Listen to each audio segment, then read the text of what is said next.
Hermano, la gracia y la paz del Señor Jesucristo sea en nuestros corazones. Vamos a darle continuidad a la serie que empezamos los días jueves. Esta nueva serie llamada Bibliología. Bibliología, como lo dijimos en la introducción pasada, es una palabra compuesta, biblos y logos. Biblos es el libro y logos es palabra o tratado.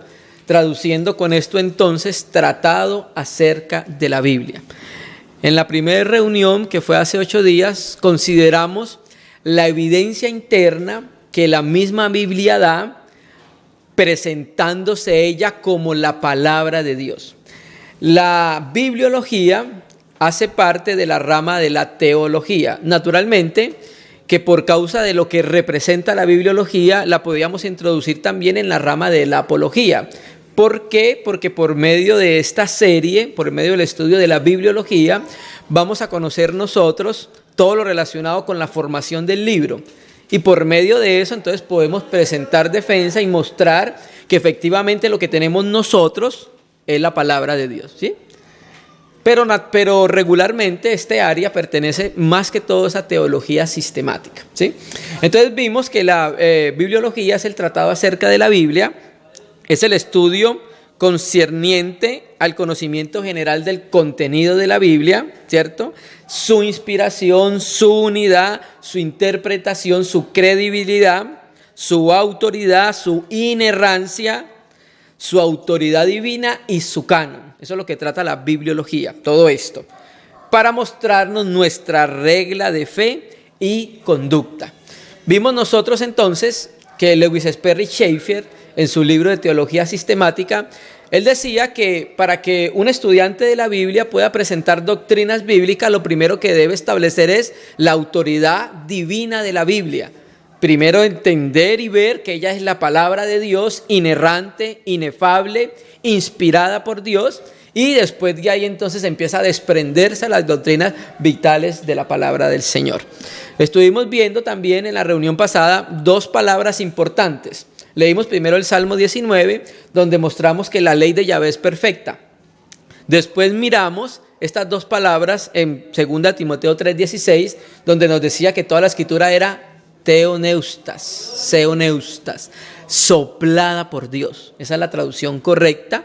Para la traducción de theoneusta no existe la traducción en español, solamente algunas Biblias en inglés la traducen como soplada por Dios. Y luego vimos la otra palabra en 2 de Pedro 1:21, donde dice que los santos hombres de Dios inspirados, la palabra fero significa guiados o llevados, ¿sí? Entonces en esa primera introducción vimos cómo Dios sopló su palabra, ¿cierto? Y cómo los hombres fueron llevados a escribir por el soplo de Dios, la palabra bendita del Señor, ¿cierto? Entonces, sobre todo, miramos cómo la Biblia mostraba internamente ella declarando que era la palabra de Dios. Y vimos muchos textos en los cuales ella misma declara que es la palabra de Dios. Esa primera reunión fue una introducción donde vimos la evidencia interna. Entonces dijimos que en la segunda reunión, que va a ser introductoria, vamos a ver también ahora la evidencia pero externa. No vamos a ver todo, vamos a ver solamente unos tópicos que nos van a mostrar la evidencia interna de la autoridad y de la realidad de la Biblia como la palabra de Dios. Dijimos en la primera reunión que esta serie va a costar mínimo de 10 reuniones, donde vamos a ver el proceso de inspiración, de revelación, de iluminación, donde vamos a ver el canon del Antiguo Testamento, mínimo en 2 reuniones, el canon del Nuevo Testamento, mínimo en 2 reuniones, donde vamos a ver la indestructibilidad de la Biblia, porque ha sido el libro más atacado en la historia de la humanidad desde que salió a la luz, ¿cierto? Vamos a ver cómo Dios ha preservado su palabra. Eso se llama en teología la preservación de su palabra. Y terminaremos entonces con un aspecto de hermenéutica e interpretación bíblica. Vamos entonces a continuar con el segundo estudio acerca de la bibliología. Hoy vamos a ver entonces la evidencia interna. Antes de entrar a la evidencia interna, vamos a mirar las épocas en las cuales la Biblia se escribió. Se cree más o menos que el Pentateuco, los 5 primeros libros de Moisés, fueron escritos 1300 años antes de Cristo por mano de Moisés. Y el último libro de la Biblia que tenemos nosotros, el Antiguo Testamento, se escribió 400 años antes de Cristo, que es conocido como el libro de Malaquías, ¿cierto? Entonces ahí vemos nosotros que hay un proceso entre 1000 y 1100 años que se demoró más o menos en escribirse los 39 libros del Antiguo Testamento. El primer libro de la Biblia del Nuevo Testamento, Mateo, escrito más o menos entre el 37 y el año 40, y el último libro de Apocalipsis, escrito por Juan en el año 95 más o menos. Por tanto, el Nuevo Testamento fue completado en un periodo de cerca 50 años. De modo que para completar toda la Biblia, desde Génesis a Apocalipsis, hay un periodo o se requirió un intervalo de tiempo de 1400 a 1500 años. O sea que lo que tenemos nosotros es una joya de la humanidad. Es un libro antiquísimo que ha sido preservado por Dios. Y cuando empecemos a ver el canon del Antiguo y del Nuevo Testamento, vamos a mirar algo que se llama la crítica textual o de la edóctica. Ella nos va a enseñar, por medio de esa ciencias bíblicas, que por medio de los manuscritos antiguos empieza a hacerse una reconstrucción del texto, y los filólogos más prominentes hoy nos dicen que nosotros tenemos un texto de la Biblia casi llegando a los originales, ¿sí? Entonces, más o menos, el libro que nosotros tenemos, las Escrituras Sagradas, fue compilado en un periodo más o menos de 1400 años, ¿sí? Dios ha preservado su palabra porque fue inspirada por Él. Y los santos hombres de Dios, siendo llevados por el Espíritu Santo, escribieron. Vamos a mirar entonces las evidencias externas, la segunda área que vamos a ver acá en bibliología, las evidencias externas de la inspiración de la Biblia. Hay una que les voy a recomendar que no vamos a ver. Ya dimos una serie que se llama Arqueología Bíblica. En la arqueología bíblica se puede sumar en las evidencias externas que confirman la autoridad de la palabra de Dios. Eso también suma y ayuda como evidencia externa. Vamos a mirar entonces algunos aspectos de la evidencia externa de la palabra. Vamos a mirar los materiales de las Escrituras. Vamos a mirar los lenguajes de la Biblia. Vamos a mirar los tipos de escritura, los tipos de manuscrito que tenemos nosotros, que nos confirman exteriormente la palabra de Dios. Vamos a mirar los testimonios de los patrísticos acerca de la Biblia, y eso todo lo vamos a introducir en este conjunto de evidencias externas. Vamos a empezar con los materiales de la escritura. Había al menos 5 materiales básicos de escrituras utilizados para la formación de los libros de la Biblia: piedra, arcilla, cuero, papiro y pergamino, que también se conoce como el vitela. Después lo vamos a mirar. El antiguo escriba parece haber utilizado siempre el principio de tomar aquellos materiales que tenía más a la mano, los mejores a disposición y más duraderos en aquella época, en la época en que estuviera. El primer material de escritura que vamos a considerar es la piedra. Algunas de las más antiguas inscripciones que tenemos en la actualidad fueron escritas sobre piedra. El código de Hammurabi, que ya lo vamos a mirar, un rey de la antigua Babilonia, de Sumeria, es una inscripción en una piedra que data alrededor del 2000 a.C. Las inscripciones de piedra en Egipto son anteriores al 3000 a.C. Las primeras leyes escritas dadas al pueblo de Dios fueron inscripciones hechas por Dios sobre tablas de piedra. Vamos a confirmarlo. Éxodo capítulo 31, versículo 18. Éxodo 31, versículo 18. Vamos a mirar este primer material de escritura utilizado para la conservación de las Sagradas Escrituras. Éxodo 31, 18. Y dio a Moisés, cuando acabó de hablar con él en el monte Sinaí, 2 tablas del testimonio, tablas de piedras escritas con el dedo de Dios. Entonces ahí estamos viendo el primer material que se usa como escritura en la Biblia, ¿cierto? En este caso serían las piedras. Entonces, así que las piedras es realmente uno de los materiales de escritura originales. El código de Hammurabi, vamos a mirarlo acá, aquí tenemos una copia, es una piedra, el código de Hammurabi es una piedra como la ven acá, ¿cierto? Aquí arriba aparece la imagen de lo que se cree es el rey Hammurabi, acá, y esta es la inscripción de los jeroglíficos que aparecen ahí. Los egiptólogos regularmente entienden ese tipo de lenguaje. Ese código Hammurabi fue escrito en piedra, data casi cercano al tiempo de Moisés. Ustedes recuerdan cuando Dios le hizo la promesa a Abraham de que iba a tener un hijo, ¿se acuerdan? Entonces Abraham no esperó la promesa, su esposa le dijo que se llegara la sierva y el niño que naciera en sus brazos iba a ser contado como de ellos. Eso se hizo porque eso aparece en el código Hammurabi. Eso eran las leyes de Sumeria y de Mesopotamia, Babilonia, en ese tiempo. Y recuerden, Abraham, ¿de dónde viene? Ur de los caldeos, ¿sí? De Babilonia. Entonces eso se hizo por cultura y eso quedó plasmado en lo que se conoce como el código Hammurabi. Otro segundo material de escritura, la arcilla. La utilización de la arcilla como material de escritura fue de gran importancia en los imperios de Asiria y de Babilonia. La Biblioteca Real de Asiria en Nínive, que data del 650 a.C., consistía en miles de tabletas de arcilla. La utilización de la arcilla para la escritura se remonta hasta el 3100 a.C. Esto lo dice un arqueólogo muy reconocido y muy famoso, es bíblico, Donald John Wiseman, que tiene un libro que se llama Ilustraciones desde la arqueología bíblica, en la página 11. Como material de escritura, la arcilla era trabajada y hecha flexible y luego se utilizaba un estilo para grabar las varias formas de escritura. La arcilla era entonces cocida o secada al sol, asegurándose así la inscripción para un lapso indefinido de tiempo. Vamos a leer Ezequiel 4, versículo 1, donde nos va a confirmar el asunto de la arcilla. Regularmente este tipo de escritura se conocía como escritura cuneiforme.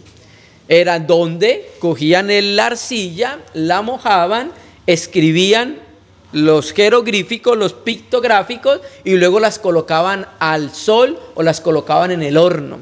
Y de ahí salían este tipo de escritura. Recuerde que para la serie de bibliología hemos recomendado el libro de Samuel Pérez Millo llamado Síntesis, ¿sí? El libro de Samuel Pérez Millo que se llama Síntesis, donde habla de esto.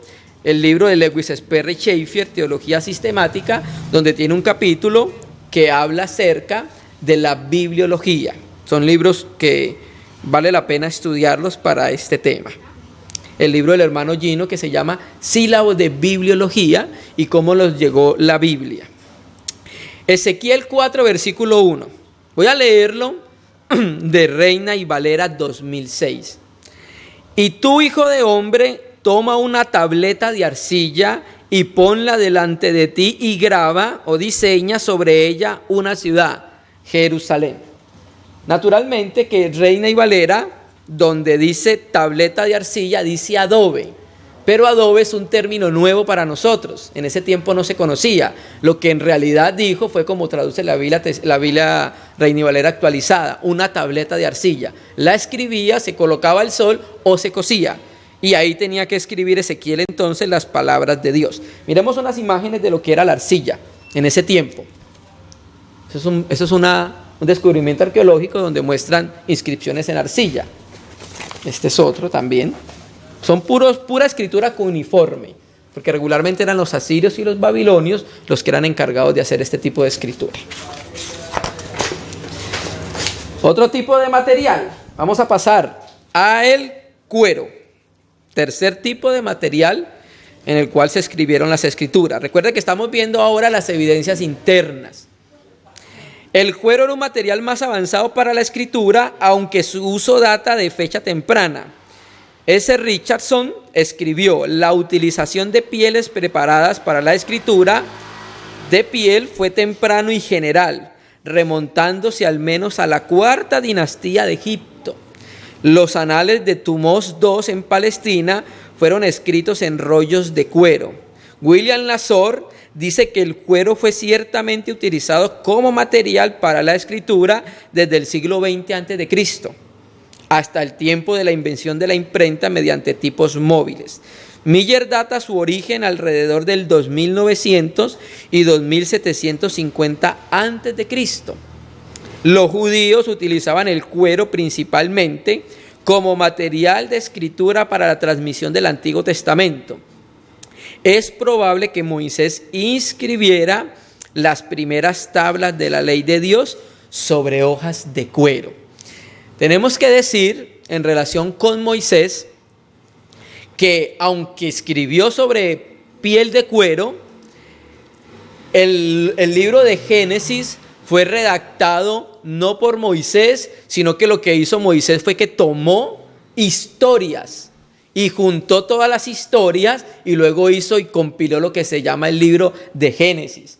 Cuando pasemos al canon del Antiguo Testamento vamos a mirar cómo la Septuaginta y la Biblia hebrea, donde nos dicen libro es Sefer y en la Septuaginta es Biblión. O sea que lo que hizo Moisés fue tomar libros, pero por medio de escritura cuneiforme, de las historias, de la historia de Adán, de la historia de la creación, de la historia de la caída, de la historia de Noé, y luego él compiló todo eso y sale lo que conocemos como el libro de Génesis. Ese era el cuero, ¿cierto? Papiro, ese sí creo que hemos conocido ese término, ¿cierto? El papel de papiro se hacía de planta de papiro que crecía a lo largo del río Nilo en Egipto. El tronco de esta planta era cortado a tiras, entretejido, prensado y dejado secar al sol. El papiro fue utilizado en Egipto ya en épocas tan tempranas como la quinta dinastía de Egipto, 2500-2350 a.C., y siguió siendo utilizada hasta la época de los árabes. Durante el siglo I después de Cristo, este fue el material de escritura más popular. Desde el puerto sirio de Biblos se embarcaban grandes cargamentos de papiro. Se supone que la palabra griega para Biblos proviene del nombre de este puerto. Recuerda que cuando vimos en la reunión pasada qué es lo que significaba Biblia, venía de Biblos, de la corteza del árbol de donde se cortaba. Es muy probable que los autógrafos originales de los escritos del Nuevo Testamento se hicieran sobre papiro. A través de los siglos se escribieron muchas copias del Antiguo y Nuevo Testamento sobre papiro, de los cuales existen aún muchas copias que vamos a mirar. De ese papiro se formó algo que se llamaba el códice o el libro. Papiros que lo juntaban y hacían como la forma de un libro, ¿sí? Se hacían pegando hojas de papiro unas con otras y luego enrollando estas largas tiras alrededor de un palo. El tamaño del rollo estaba limitado por la dificultad en usar el rollo. La escritura se hacía usualmente por un solo lado. Un rollo escrito por ambos lados recibe el nombre de opistógrafo. En Apocalipsis 5.1 aparece eso, donde a Juan se le dice que escriba por los dos lados del rollo. Se tiene conocimiento de rollos que medían 48 metros de largo. Ustedes no han visto en el museo por fotos, en el museo de Jerusalén, donde está expuesto el rollo de Isaías encontrado en el Mar Muerto. Es larguísimo. El rollo promedio medía alrededor de 7 a 12 metros. Con el fin de facilitar la lectura y reducir el peso, las hojas de papiro se disponían en forma de un libro y se escribían por ambos lados. Greenlee dice que el cristianismo fue la principal razón por la cual se desarrolló la forma de códice o de libro. Los autores clásicos escribieron sobre rollos de papiro hasta alrededor del siglo III después de Cristo. Y vamos a terminar con el último tipo de material en los cuales se escribió la escritura, pergamino. Aunque hoy existen papiros, rollos de papiros, códices de papiros. Pero el pergamino fue la última forma en la cual se escribió los textos de la Biblia. Este era el nombre que se daba a las pieles curtidas de oveja, cabra, antílopes o otros animales. Estas pieles eran desprovistas de pelo y se les rasqueteaba con el fin de producir un material de escribir mucho más durable. F.F. Bruce escribe que la palabra pergamino proviene del nombre de la ciudad de Pérgamo en Asia Menor. ¿Recuerdan que en Apocalipsis se escribe a Pérgamo? Pues la producción de este material de escritura estuvo asociado durante algún tiempo con aquel lugar. Es probable que los manuscritos originales del Nuevo Testamento fueron escritos en papiro. Más adelante pasaron también a pergamino. Este material fue utilizado extensamente por los cristianos primitivos y su uso persistió durante más de 1000 años después de su invención. En la actualidad hay muchas copias de la Biblia que fueron escritas en pergamino. Hay un tipo de pergamino que se llama la vitela. Le llaman vitela porque era un pergamino mucho más fino.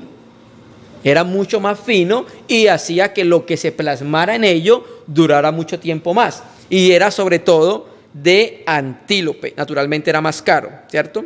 Era pieles de antílopes. Vamos a leer 2 de Timoteo 4:16. Y vamos a mirar acá que Pablo habla de uno y del otro, de los papiros y de los pergaminos. 2 de Timoteo 4, versículo 16. Segunda de Timoteo 4, versículo 13. Amén, hermano. ¿Lo tenemos? Segunda de Timoteo 4, 13. A lo que le dice el apóstol Pablo a Timoteo. Trae cuando vengas el capote que dejé en Troas en casa de Carpo. Capote era como una capa que tenía Pablo. Y los libros, mayormente los pergaminos. Aquí entonces vamos a mirar estas dos palabras. Los libros es la palabra griega tabiblia, rollos de papiro. Cuando tú buscas el diccionario griego, te arroja que son rollos de papiro. Y donde dicen los pergaminos, la palabra griega es membrana. Hace referencia a la piel de oveja o piel de cabra, ¿cierto? Entonces aquí vemos por estas dos palabras griegas que se tenían y se conocían de los dos, tanto de papiros como los pergaminos. Y vamos a mirar el asunto de la tinta.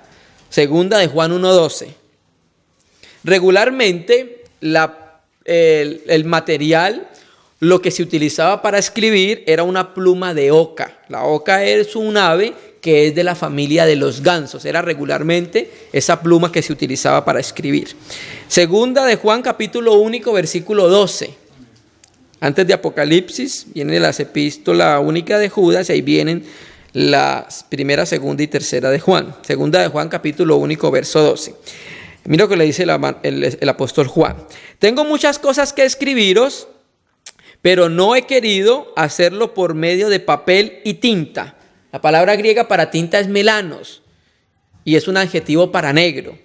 Acerca de la tinta, tenía que ser negra, preparada con una receta especial, que generalmente era un compuesto de hollín, era ceniza, y agua espesada con goma. Eso era el compuesto para poder sacar la tinta. Y tenía que ser negra. Regularmente los manuscritos que tú encuentras, todos están escritos en negro, ¿cierto? Y eso hacía, junto con el pergamino, que perdurara un poco de tiempo más. ¿Listo? Entonces, esos son más o menos los 4 materiales en los cuales fueron escritos la Biblia.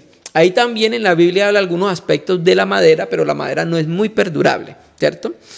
Lenguajes de la Biblia. Estamos viendo entonces las evidencias externas. Las escrituras sagradas, la Biblia, fueron escritos en 3 lenguajes: hebreo, arameo y griego. El lenguaje hebreo es una lengua que se reconoce como un lenguaje indoeuropeo semítico. ¿Por qué se llama semítico? Porque viene de Sem. Esa es la razón por la cual se llama semítico, porque viene de Sem. Recuerde que Abraham se llamó el hebreo, el primero en cruzar el río, pero él era descendiente de Sem. Naturalmente que también hubo descendiente de Sem que se llamó Eber.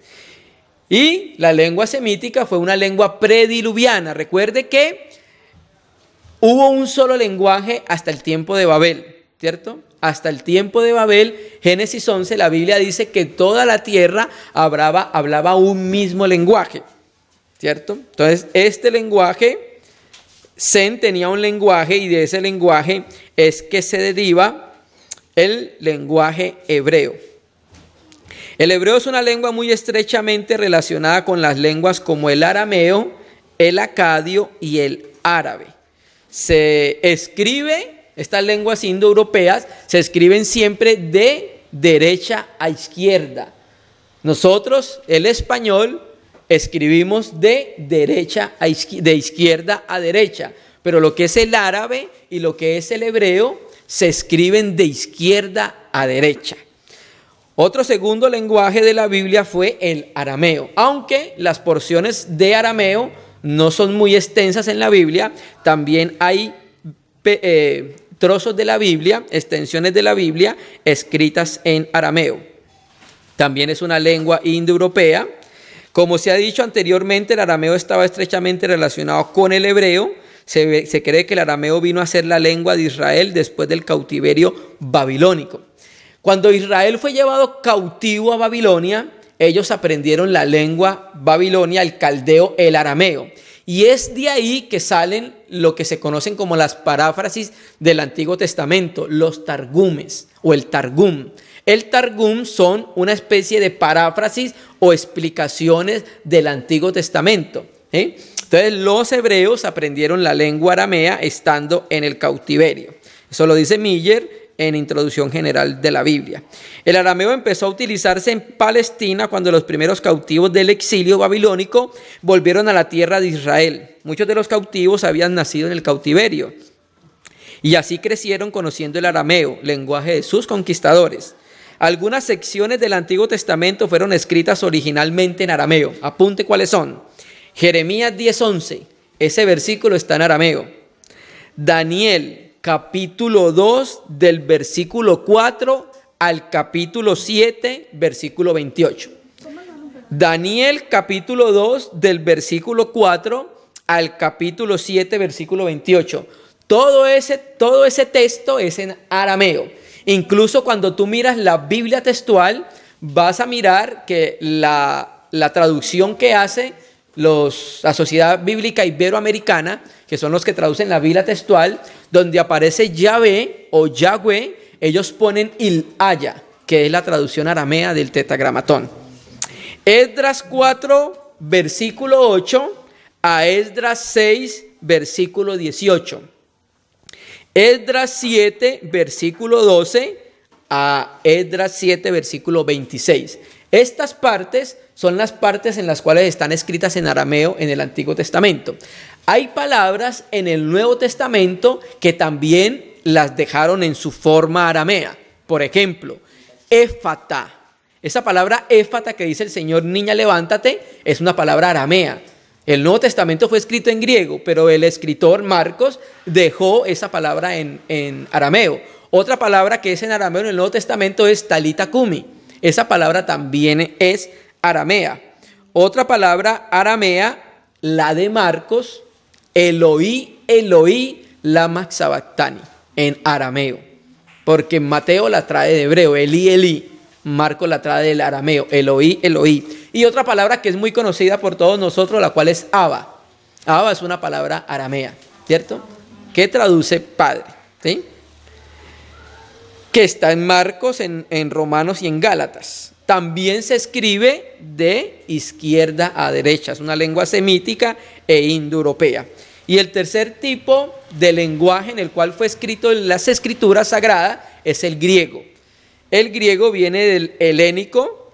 Del helénico se desprenden varias lenguas como es el eólico, el micénico y el ático-jónico. De ahí del ático-jónico es que viene lo que se conoce como el griego koiné, que es en el cual se traducen las escrituras. Se llama koiné porque es el lenguaje común, el lenguaje del pueblo, por eso se llama común. El griego era la lengua universal del primer siglo, era como decir hoy el inglés, más o menos. Koiné significa común. Los manuscritos del Nuevo Testamento fueron originalmente escritos en griego, koiné, el lenguaje común de la gente del mundo del primer siglo. Así que cuando hablamos de los manuscritos del Nuevo Testamento como Codex Sinaítico, lo vamos a ver cuando lleguemos a Canon del Nuevo Testamento, Códice Vaticano y Códices Alejandrinos, nos estamos refiriendo a manuscritos que fueron escritos en griego koiné. Existían dos tipos de escritura para el griego del Nuevo Testamento. Ya vimos el lenguaje en el cual fue escrito. Y en el griego del Nuevo Testamento existían dos tipos de escritura en la cual se plasmó el Nuevo Testamento. Una es la escritura uncial y quizás la más importante. La uncial era la que se escribía con mayúsculas. Las que eran dibujadas con sumo cuidado, se le conoció como el libro de mano, vaticano, sinaítico, son manuscritos unciales. ¿Por qué vamos a hacer énfasis en esto, unciales? Porque existen dos tipos de manuscritos, el uncial y el minúsculo. Ya vamos a mirar el minúsculo. La particularidad del uncial es que se escribió en mayúscula casi hasta el siglo IX. De ahí en adelante, los manuscritos griegos se escribían en minúscula, lo que hacemos nosotros hoy. La primera palabra de la oración en mayúscula y el resto era en minúscula, ¿cierto? Entonces, estos manuscritos son muy importantes porque fueron escritos en mayúscula y con eso nos dicen el tiempo en el cual fueron escritos. Y la escritura minúscula es un escrito de letras más pequeñas, con mano corrida, fue creada para aumentar la producción de los libros. Este cambio de minúsculos fue iniciado en el siglo IX, más o menos. Y para el tipo de escrituras del Antiguo Testamento existen, vamos a decir, mínimo 3 tipos de escrituras. Nosotros contamos solamente hoy con 2. Existió el paleohebreo. Existió el hebreo consonante vocálico, que es en el cual se escribió los manuscritos del Mar Muerto, y el que tenemos ahorita que se llama arameo cuadrado, que es arameo cuadrado vocálico. Después lo vamos a mirar cuando entremos a canon del Antiguo Testamento. Vamos a mirar entonces más evidencia interna que confirman que efectivamente la Biblia es la palabra de Dios. La cantidad de versiones antiguas y manuscritos que tenemos en nuestro poder hoy en día para la comprobación textual y la investigación es abrumadora. En la actualidad existen muchas antiguas versiones y manuscritos y citas de antiguos escritores, tanto procedentes del Antiguo como del Nuevo Testamento, que colectivamente establece un fundamento sobre el que reposa sólidamente el texto de nuestra Biblia. Consideremos algunos pocos. El Targum. La palabra Targum traduce traducción. Cuando los judíos volvieron del cautiverio babilónico en el año 539 a.C., muchos de ellos solo podían hablar arameo, el lenguaje de sus conquistadores. Siendo ello así, era necesario que tradujeran o parafrasearan porciones del Antiguo Testamento al arameo. También surgió la necesidad de escribir comentarios al texto hebreo. Este fue indudablemente el comienzo de la redacción de los targumes. Al principio el trabajo se hacía oralmente, pero las traducciones fueron gradualmente reducidas a un elaborado sistema que se fijaron y finalmente quedaron escritas. Los targumes son valiosos debido a sus citas del Antiguo Testamento, así como por su traducción o paráfrasis de muchos versículos del Antiguo Testamento. Su antiguo origen y carácter son una valiosa fuente para la determinación exacta del texto del Antiguo Testamento. De sus citas del texto podemos conseguir lecturas para pasajes del Antiguo Testamento. En base de estos comentarios podemos vislumbrar cómo los antiguos judíos interpretaban el Antiguo Testamento. Hay varios targumes. Existe el Targum de Jerusalén, el Targum de Jonatán, el Targum de Onkelos. Vamos a mirar, esta es una copia del Targum de Onkelos. Es una copia de lo que era el Targum de Onkelos. Entonces, esto es una evidencia externa de lo que es la palabra de Dios. El Talmud, ¿han escuchado? Talmud traduce instrucción o enseñanza. Targum traduce traducción. Y el Talmud traduce instrucción o enseñanza. El Talmud es una colección de dichos de varios escribas que fueron transmitidos oralmente durante varios siglos y que al fin fueron fijados por escritos alrededor del 200 después de Cristo, aunque muchos fueron añadidos posteriormente. Los Talmud eran conocidos por diferentes nombres según su origen, como el Talmud palestino o el Talmud babilónico. Lo importante a recordar con respecto a los Talmud es que dan cita de todos los libros del Antiguo Testamento, aclamando y afirmando su origen divino. Dan mucha evidencia para el texto del Antiguo Testamento tal como lo tenemos hoy. Explica P.H. Wells, los talmudistas no se ocupaban tanto en fijar el texto como de explicarlo. Sus citas de las escrituras son, sin embargo, generalmente concordantes con el texto hebreo recibido. Vamos a mirar, esta es una muestra de uno de los Talmud. Esta es una imagen, para que tengamos nosotros una idea de lo que era el Talmud. ¿Listo? Estas son evidencias externas de la Biblia. El Talmud, los Targum y la Mishnah son como, haga de cuenta, cuando vimos la serie de heresiología. Regularmente hay ciertas organizaciones que tienen la Biblia más otros escritos. Bueno, más o menos ese es el equivalente a otros escritos, el Talmud, los Targum y la Mishnah. Otra evidencia externa que la vamos a ver un poco más detalladamente cuando veamos el canon del Antiguo Testamento, los rollos del Mar Muerto. Vamos a mirarlo rapidito. En los montes del extremo noroccidental del Mar Muerto, alrededor de los comienzos del mes de marzo de 1947, dos pastores beduinos hicieron accidentalmente uno de los descubrimientos más significativos y entusiasmantes de toda la historia. Se cree que el descubrimiento del Mar Muerto es quizás uno de los mayores descubrimientos arqueológicos de la historia. Descubrieron lo que más tarde llegó a conocerse como los rollos del Mar Muerto, descubiertos en cuevas cercanas a la comunidad de Qumran, en el Mar Muerto. Estos rollos y fragmentos se encontraban por miles. En total, los fragmentos de los manuscritos constituyen más de 400 libros, unos cuantos de ellos casi intactos, sobre todo el de Isaías, y más de 40,000 fragmentos. 90 de estos libros pertenecen a la Biblia, encontrándose representados en ellos cada uno de los libros del Antiguo Testamento, a excepción de Esther. Lo asombroso acerca de estos fragmentos y rollos es lo antiguo de su fecha. A la luz de toda la evidencia, escribía William Lazor, la mayor parte de los eruditos están convencidos de que los materiales de Qumran deben ser datados en el periodo entre 175 a.C. y 68 después de Cristo. ¿Por qué es tan importante esto, hermano? Porque hasta 1947 se contaba con el texto hebreo que se llama texto masoreta o el texto masorético, hechos por los masoretas, ¿cierto? Ese texto era datado más o menos del 800 al 900 después de Cristo. Quiere decir entonces que con el descubrimiento de los manuscritos del Mar Muerto tenemos una diferencia de 1000 años con los manuscritos de los masoretas, hermano. Tenemos esos manuscritos del Mar Muerto, incluso se datan del tiempo de Cristo, del tiempo de los apóstoles. Ya que nuestros manuscritos más antiguos de texto Antiguo Testamento, antes del descubrimiento de los rollos del Mar Muerto, se remontaban al año 900. Es muy grande la importancia de este descubrimiento. Cuando los rollos de las cuevas del Mar Muerto fueron comparados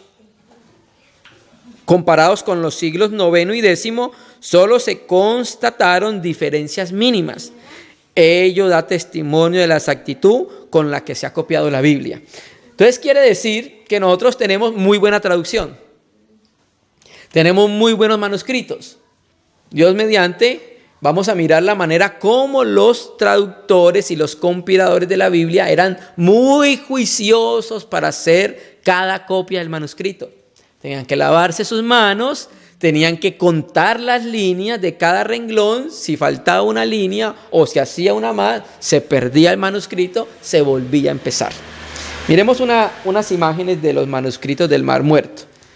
Esta es del comentario del libro de Habacuc. Del libro de Habacuc. Aquí está. Aquí está. Un poco más grande. Este es el hebreo consonante vocálico. ¿Por qué? Porque este no tiene las puntuales, las vocales que son las puntuaciones. Las nikud se llama eso. No las tienen. Este hebreo estaba desprovisto de ellas. Y aquí nos aparece el tetragramatón en paleohebreo. Después lo vamos a mirar. O sea, todo está en hebreo del siglo I a.C., pero el Tetragramatón está escrito especialmente en paleo-hebreo, que fue la primera forma de hebreo en que se escribió la Biblia en el Antiguo Testamento.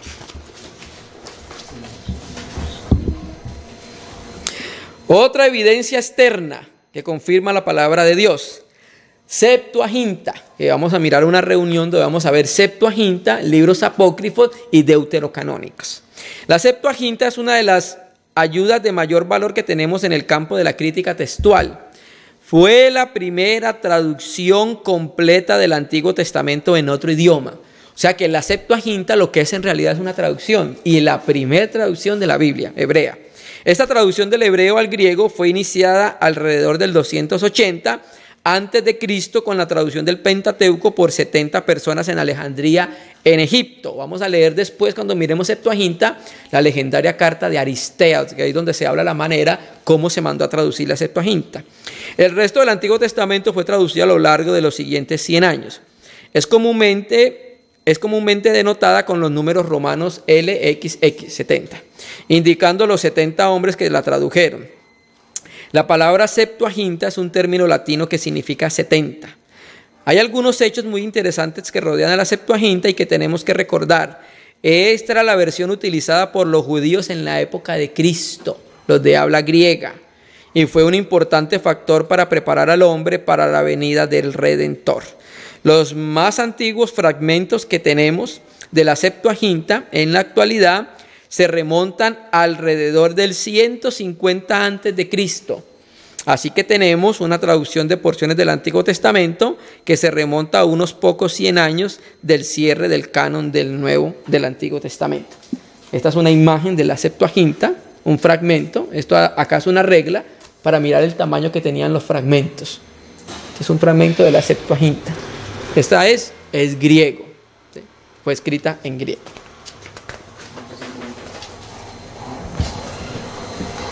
Hay otra evidencia externa, pero la conocemos por los patrísticos, por los escritos de los hermanos que escribieron después del tiempo de los apóstoles, sobre todo por Eusebio de Cesarea en Historia Eclesiástica.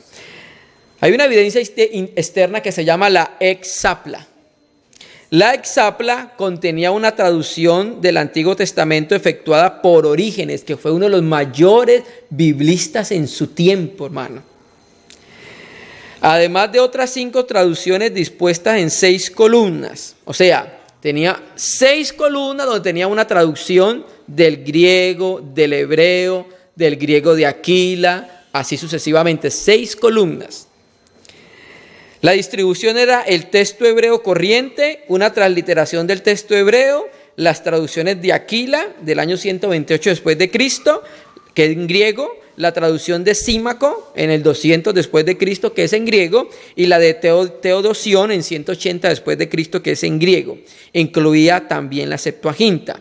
Este trabajo fue llevado a cabo en Cesarea y finalizado alrededor del 240 después de Cristo. La Exapla, debido a su gran extensión, nunca fue copiada como un todo. La copia de Orígenes fue guardada en la biblioteca de Cesarea. Jerónimo la vio y la estudió en el siglo IV. La 5ª columna, que era la revisión de la Septuaginta, llevada a cabo por Orígenes, fue copiada en muchas ocasiones, pero solo porciones de ella existen en la actualidad. La historia dice que Orígenes tenía casi 600 taquígrafos, para que me entiendan, copiando cuando él predicaba. Fue uno de los más prolíferos escritores del Antiguo Testamento y uno de los mayores biblistas en su tiempo. Quizás pudiésemos decir que fue uno de los primeros biblistas en ese tiempo, un tiempo tan temprano como el 200-250 después de Cristo. Examinemos ahora algunas de las evidencias que se mantienen en apoyo de nuestro texto del Nuevo Testamento. Antiguos manuscritos del Nuevo Testamento. Un manuscrito es una copia de un documento antiguo en su lengua original. Nosotros no tenemos los escritos originales del Nuevo Testamento, tenemos copias, ¿cierto? Cifras recientes afirman que hay al menos 5.285 manuscritos divididos en fragmentos, porciones o documentos completos del Nuevo Testamento. Pero esta cifra sigue creciendo al irse descubriendo nuevos manuscritos. Ningún documento de la antigüedad puede compararse con el apoyo textual que tiene el texto del Nuevo Testamento. Estas 5.285 evidencias en apoyo del texto del Nuevo Testamento pueden dividirse en la siguiente manera. Vamos a mirar algo rápido. 81 papiros. Casi todos estos se originaron en Egipto. Estos manuscritos sobre papiro datan entre los siglos II y VIII y representan a todos los 27 libros del Nuevo Testamento. 267 unciales. ¿Recuerda lo que son unciales? Escritos en mayúscula. Escritos en mayúscula sin espacio entre letras o párrafos. La particularidad, aquí donde obtiene coherencia lo que Pablo le dice a Timoteo. Pablo le dice a Timoteo, traza bien la palabra de verdad, ¿cierto? La palabra griega para trazar bien es ortotomeo. En el griego aparece como ortotomunta. Significa cortar derecho, porque la particularidad del texto griego mayúsculo es que era de corrido y sin espacios, ¿cierto? A eso se refiere también acá. Muchos de los unciales sobreviven solo en fragmentos, y los unciales más principales en los cuales ha sido traducido el Nuevo Testamento, que son Vaticano, Sinaítico y Códices Alejandrinos. La mayor parte de ellos datan entre los siglos IV o XI, que esos códices los vamos a ver más adelante. 2.764 cursivos escritos en minúscula. La mayor parte de estos cursivos datan del siglo IX al XVII. 2.143 leccionarios. Los leccionarios son formas u órdenes escritas del culto que contienen varias citas de las Escrituras. Por ejemplo, un leccionario era: al que se quiere bautizar tiene que hacer esto, esto y esto, más o menos, lecciones del culto. La mayor parte de estos leccionarios datan entre los siglos III y XVII. De los anteriores manuscritos, muchos nos remontan a dentro de unos pocos siglos del autógrafo original. Recuerde que más o menos Juan escribe en el año 95 después de Cristo, ¿cierto? Casi llegando al segundo siglo. Otros asombrosamente a unos pocos años del original. Aquí se da una relación de solo una fracción de los manuscritos más importantes con sus fechas y contenidos. Se creía que el papiro de John Reynolds era el papiro más antiguo que se había encontrado, porque databa del año 125 al 140, muy cerca del agiógrafo original, que fue Juan, más o menos. Él contiene el fragmento del Evangelio de Juan 18, 31 a 33 y el 37. Solamente contiene ese versículo, esos 3 versículos. Pero en la actualidad hay fragmentos más antiguos que se han descubierto en la cueva 7 de Qumran, fechados antes del 70. Hay un libro de José O'Callaghan que se llama Los papiros griegos de la cueva 7 de Qumran. Ellos en estos descubrimientos dicen que se han encontrado textos de Marcos, Hechos, Romanos, Primera de Timoteo, Santiago y Segunda de Pedro. Entonces vamos a mirar, ese es el papiro de John Reynolds. Así aparecen, esos poquiticos. ¿Sí? Y son datados más o menos del año 125 a 140. ¿Sí? Era uno de los papiros más antiguos que existía. El papiro de Chester Beatty, fechado alrededor del 200 después de Cristo. Contiene las epístolas de Pablo, excepto Filemón, Primera y Segunda de Timoteo, Segunda de Tesalonicenses, Tito y parte de Apocalipsis. Contiene también partes del Antiguo Testamento. Este es Chester Beatty. Esa es la manera en que escribe. Así ven, la letra es toda pegada. ¿Sí? Este es uncial, porque era mayúscula. ¿Sí? Sí. Otro tipo de papiro era el papiro Bodmer. El papiro Bodmer 2, 7 y 8. Ha sido fechado alrededor del 200 después de Cristo. Contiene los registros evangélicos y las primeras 14 capítulos de Juan, desde los capítulos 15 al 21 en fragmentos. El papiro Bodmer 7 y 8, fechados del siglo III, contiene los fragmentos de Lucas y de Juan. Es este, más o menos. Esto es una especie de facsimil donde aparecen ellos. ¿Sí? Este es del papiro Bodmer.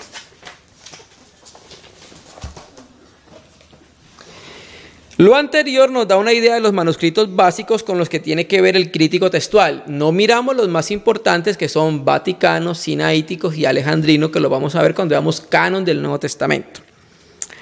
Y naturalmente uno de los puntos principales que se aprenden es que no estamos tratando con evidencias separadas por siglos de los autógrafos originales. Muchos de estos fragmentos se remontan a unos pocos años del original.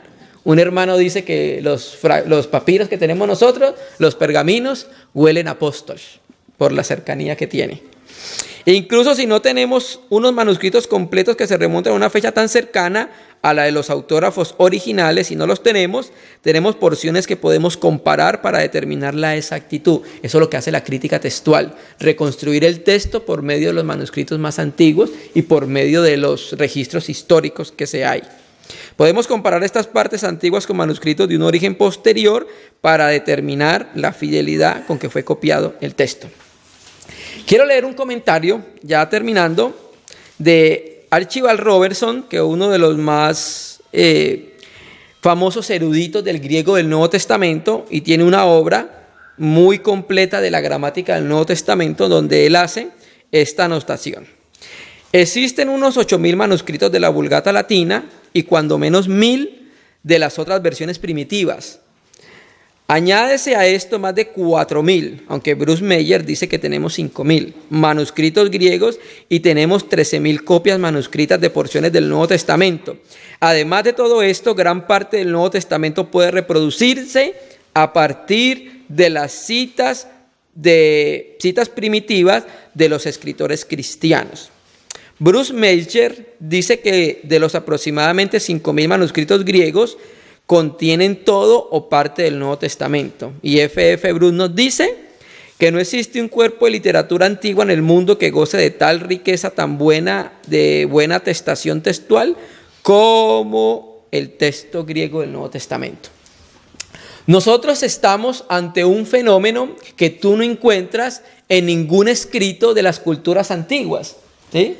Cuando tú empiezas a escudriñar y a buscar los más famosos libros antiguos, la Ilíada, la Odisea, todos estos libros no van a contener estos miles de copias que tiene la Biblia, hermano.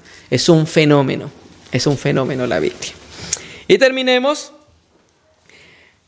el testimonio externo en bibliología con algunos testimonios de escritores extrabíblicos. En este caso sería los patrísticos. Vamos a mirar los patrísticos. Cita de los patrísticos del Nuevo Testamento. Clemente de Alejandría, 150-212 después de Cristo, muy cerca al apóstol Juan. Cita 2.400 de sus citas son de todos los libros del Nuevo Testamento, exceptuando solamente a 3. Tertuliano, 160-220 después de Cristo, fue un presbítero de la iglesia en Cartago y cita el Nuevo Testamento más de 7.000 veces, de las cuales 3.800 son de los evangelios. Hipólito de Roma, 170-235 después de Cristo, tiene más de 1.300 referencias. Orígenes, 185-253. Este prolífero escritor compiló más de 6.000 obras. Él reúne más de 18.000 citas del Nuevo Testamento. Cipriano de Cartago fue obispo de Cartago, murió en el 258. Usa aproximadamente 740 citas del Antiguo Testamento y 1.030 del Nuevo Testamento. Heiler y Nis concluyen con justicia que un breve inventario en este punto revelará que había unas 32.000 citas del Nuevo Testamento con anterioridad al tiempo del Concilio de Nicea, o sea, en 325. Estas 32.000 citas no son exhaustivas y ni siquiera incluyen a los escritores del siglo IV. Con solo añadir el número de las referencias usadas por otro escritor más, Eusebio de Cesarea, el que escribe Historia Eclesiástica, que floreció antes y que fue contemporáneo en el Concilio de Nicea, se logrará el total de citas del Nuevo Testamento sobrepase las 36.000 citas.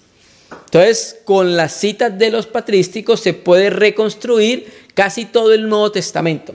Es una evidencia externa fuerte para mirar que la Biblia efectivamente es la palabra de Dios, ¿sí? Entonces hemos mirado en esta segunda reunión, que es introducción a la bibliología, estas evidencias externas. Hay muchas más evidencias, pero por causa del tiempo y de la serie, solamente vamos a mirar estos dos aspectos.